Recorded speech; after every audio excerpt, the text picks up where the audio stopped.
Hoy cerramos nuestro profundo estudio del libro de Apocalipsis con la parte 3, el final de esta serie profética que ha transformado nuestra comprensión. No se pierdan ni un segundo de este desenlace, y una vez que hayamos descubierto hasta la última revelación de Apocalipsis, nos embarcaremos en un nuevo viaje fascinante, el libro profético de Daniel. Prepárense para desentrañar sus misterios con nosotros. Únanse a esta conclusión épica.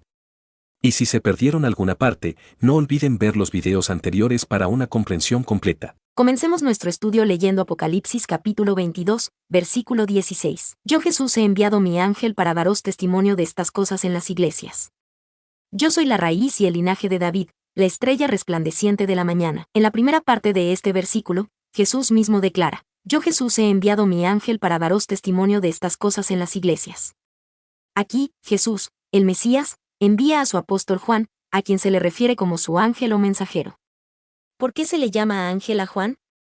Porque su misión es predicar a la humanidad lo que les espera, la ira de Dios. Esta ira es para aquellos que no cambian y no aceptan a Jesús como su Salvador y Redentor. Cada persona tomará una decisión individual.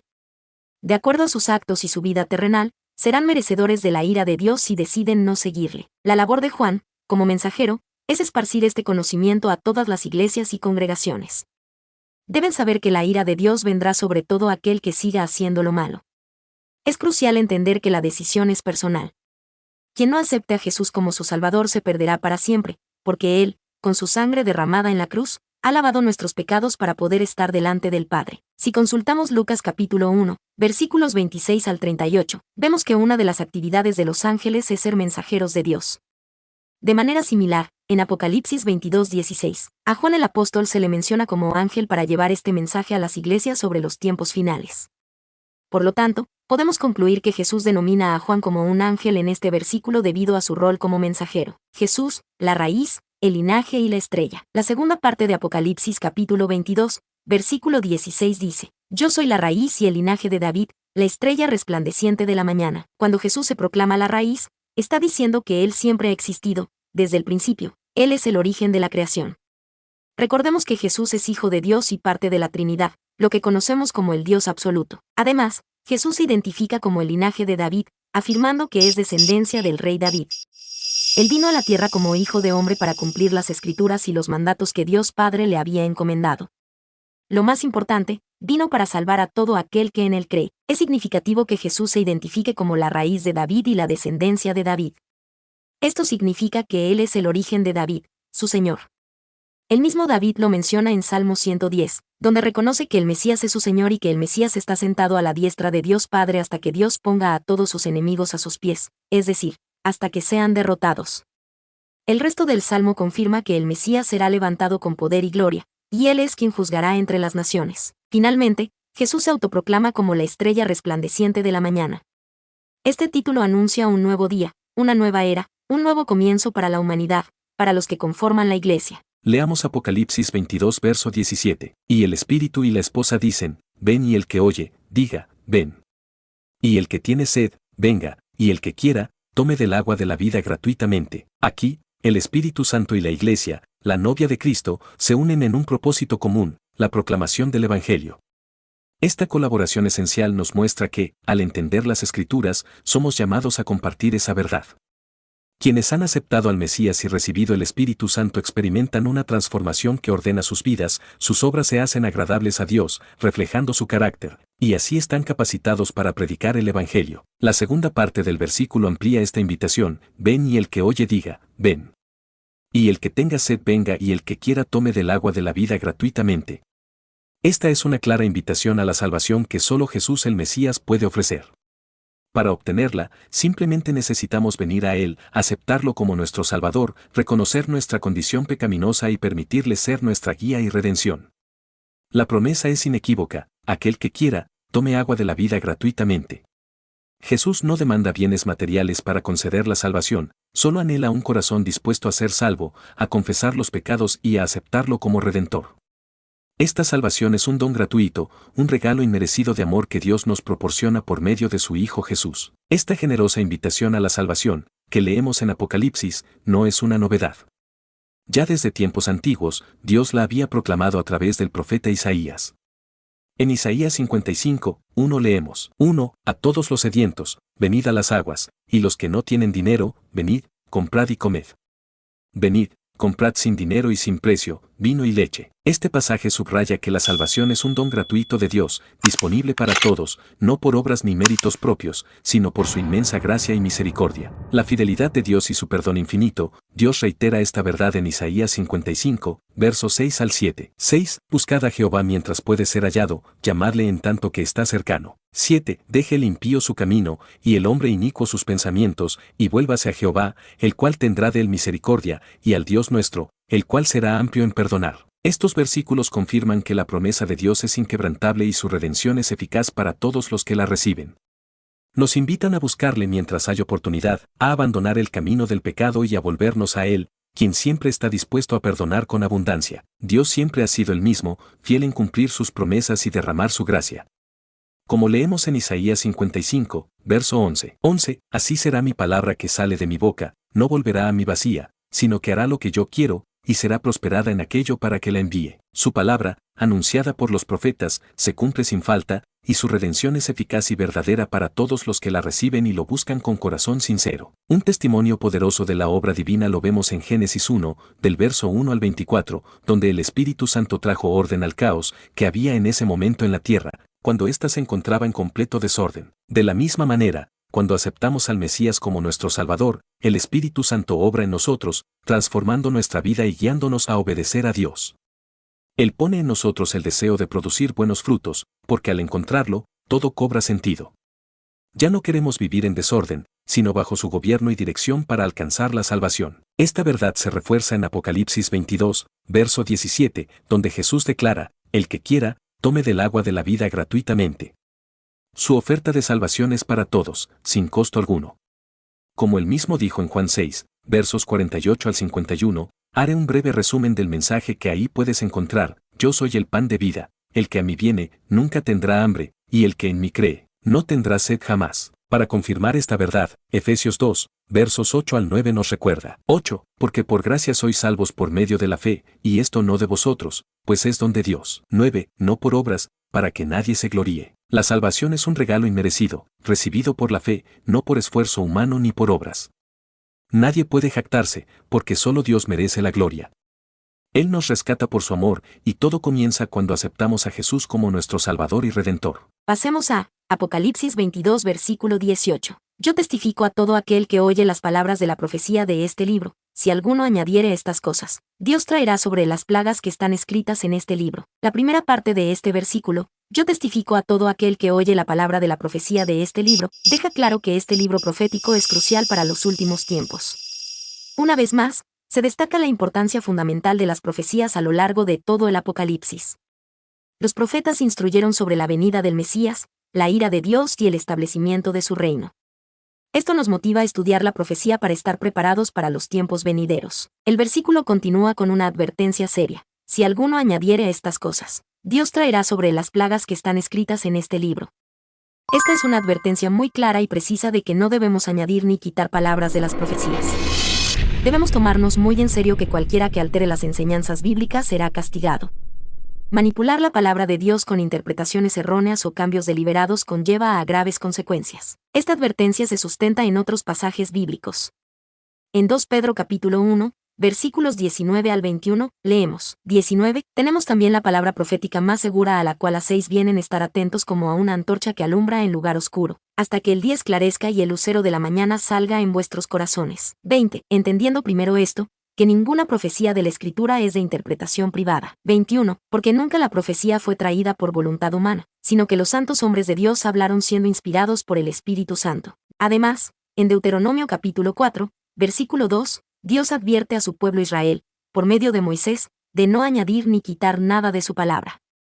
Leamos. 2. No añadiréis a la palabra que yo os mando, ni disminuiréis de ella, para que guardéis los mandamientos de Jehová vuestro Dios que yo os ordeno. Este pasaje bíblico deja claro que Dios prohíbe explícitamente que su palabra sea modificada por nada ni por nadie. Estudiemos Apocalipsis 22 versículo 19. 19 Y si alguno quitare de las palabras del libro de esta profecía, Dios quitará su parte del libro de la vida, y de la santa ciudad y de las cosas que están escritas en este libro. Al leer este versículo, se confirma que Dios no tolera que se altere, omita o modifique su palabra, ya sea en esta profecía o en cualquier parte de la Biblia. El texto enfatiza la seriedad de añadir o quitar algo a las palabras proféticas de este libro. Este versículo contiene una grave advertencia. Quienes quiten, añadan o modifiquen las enseñanzas o versículos perderán su parte en el libro de la vida, la salvación, la santa ciudad, la nueva Jerusalén, las bendiciones prometidas en las Escrituras. La Biblia es santa, justa y verdadera, y las profecías son revelaciones directas de Dios que no deben ser distorsionadas ni alteradas. Para respaldar lo dicho, tenemos primero que tomar en cuenta este versículo de Apocalipsis capítulo 22 del versículo 18 al 19 que previamente se ha explicado. Anteriormente también se mencionó el versículo de Deuteronomio capítulo 4 en el verso 2 que dice así: 2. No añadiréis a la palabra que yo os mando, ni disminuiréis de ella, para que guardéis los mandamientos de Jehová vuestro Dios que yo os ordeno. Aquí se establece el principio de no modificar su palabra. También encontramos este principio de no modificar la palabra de Dios en Proverbios capítulo 30 versículos 5 al 6. 5. Toda palabra de Dios es limpia. Él es escudo a los que en él esperan. 6. No añadas a sus palabras, para que no te reprenda, y seas hallado mentiroso. Dios advierte claramente que quien modifique su palabra enfrentará graves consecuencias.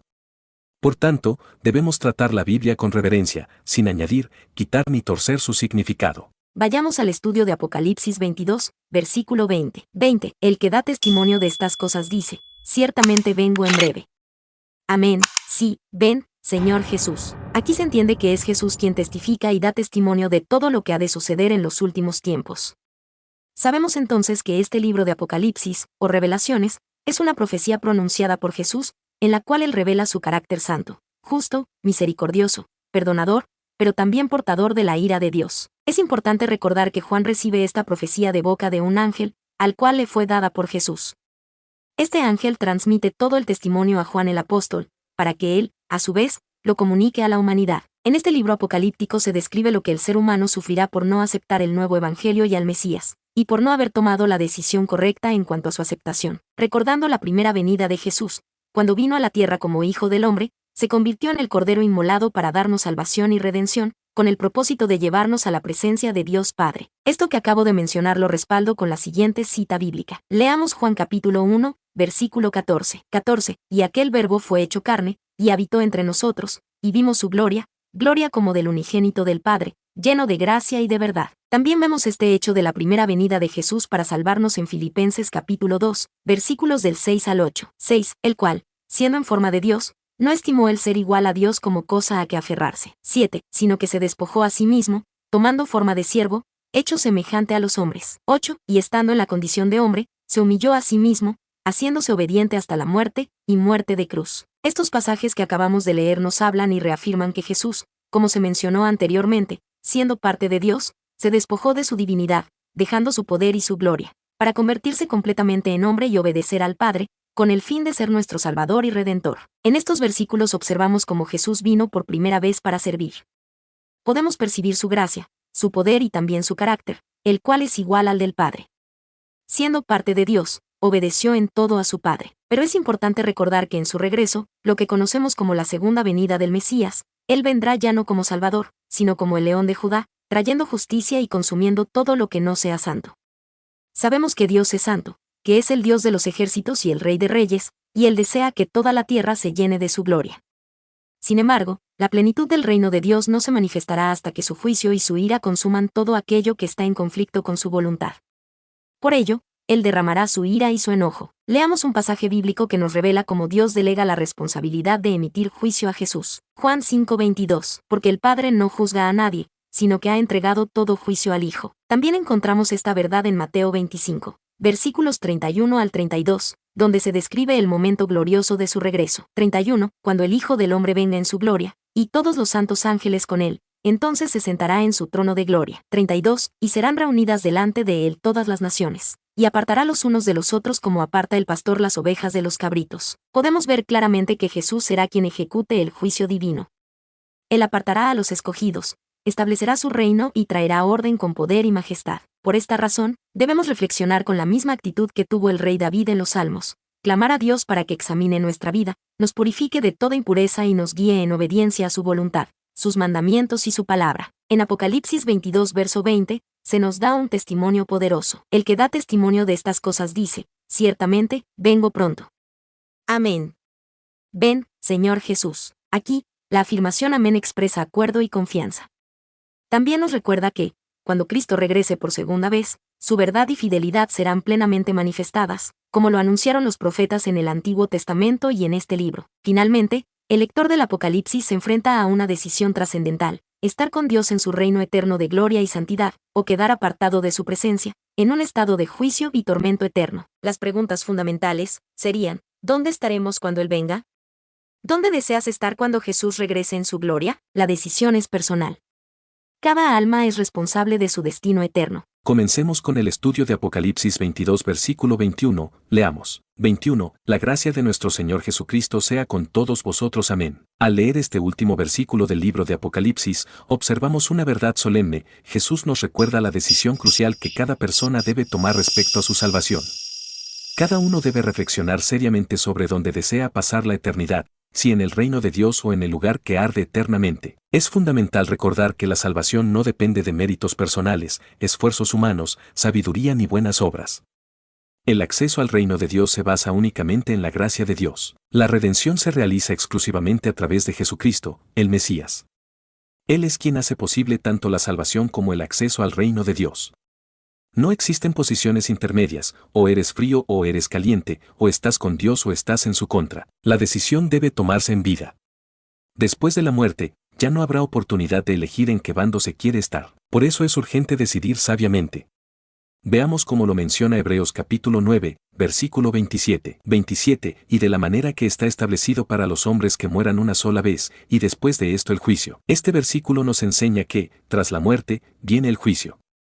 Por eso es fundamental aceptar la gracia y redención de Cristo Jesús antes de que llegue el momento de la muerte física, para no perder la oportunidad de salvación.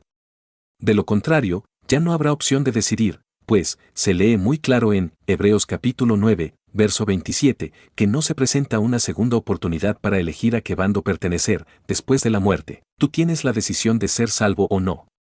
Si deseas ser salvo, solo necesitas reconocer tus pecados y creer que Jesús es el Mesías, que vino a la tierra como hombre, fue crucificado para salvarnos, resucitó al tercer día y ahora está a la diestra del Padre. Creer en Él te convierte en una persona salva, y como resultado de esa fe, desearás hacer lo bueno delante de Dios. Recuerda, tú tienes la decisión. Esperamos que este estudio bíblico del libro de Apocalipsis te sea de gran utilidad. Nuestro objetivo con estos videos es ofrecerte una base sólida para que tu propio estudio de este libro sea más sencillo. Sin embargo, la responsabilidad de profundizar en cada verso o capítulo con tu Biblia y de manera personalizada es tuya. La profecía es crucial para estar atento en los últimos tiempos y poder discernir los eventos profetizados, evitando así que nos tomen por sorpresa. Ahora, comenzaremos el estudio del libro de Daniel, un profeta que también fue poderosamente usado por Dios para revelar eventos de los últimos tiempos. Es fundamental que estudies la Biblia por tu cuenta, buscando la guía del Espíritu Santo y de Dios. Cualquier enseñanza bíblica que recibas debe ser respaldada y verificada con la propia Biblia. No te dejes engañar. Tu responsabilidad es máxima. Si este contenido te ha sido útil, te invitamos a suscribirte a nuestro canal, darle me gusta a este video y activar la campanita para no perderte ninguna de nuestras futuras publicaciones.